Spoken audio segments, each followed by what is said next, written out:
প্রধানমন্ত্রীর বাসভবনের কাছে থাকবে না কোনো বস্তি। কেন্দ্রের নোটিশে এক ধাক্কায় বেঘর হচ্ছে 717 পরিবার।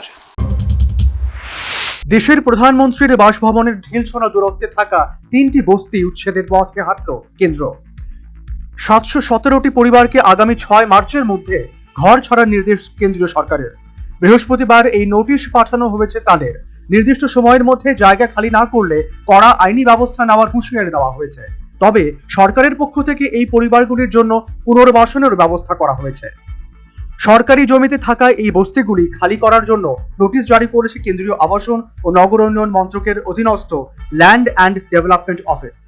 এই 717টি পরিবারকে বস্তি এলাকা থেকে প্রায় 45 কিলোমিটার দূরে সাবধা ঘেবরা এলাকার ডিইউএসআইবি কলোনিতে বিকল্প ফ্ল্যাট দেওয়া হয়েছে। 2024 সালের জানুয়ারি মাসে এলএনডিও এবং দিল্লি উন্নয়ন কর্তৃপক্ষের মধ্যে একটি যৌথ সমীক্ষার পরে এই পুনর্বাসনের সিদ্ধান্ত নেওয়া হয়। নয়াদিল্লির রেস কোর্স রোড বর্তমানে লোক কল্যাণ মার্গ, যার খুব কাছেই প্রধানমন্ত্রীর বাসভবন অবস্থিত।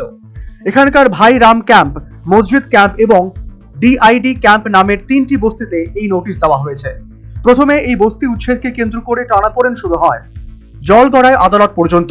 অন্তর্বর্তীকালীন আদেশে সরকারের কাছে জবাব চেয়েছিল আদালত এবং স্পষ্ট জানিয়েছিল এর মধ্যে যথাযথ পদ্ধতি না মেনে আবেদনকারীদের উচ্ছেদ করা যাবে না।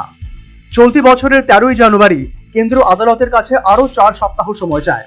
13ই মে এই মামলার পরবর্তী শুনানির দিন ধার্য করে আদালত।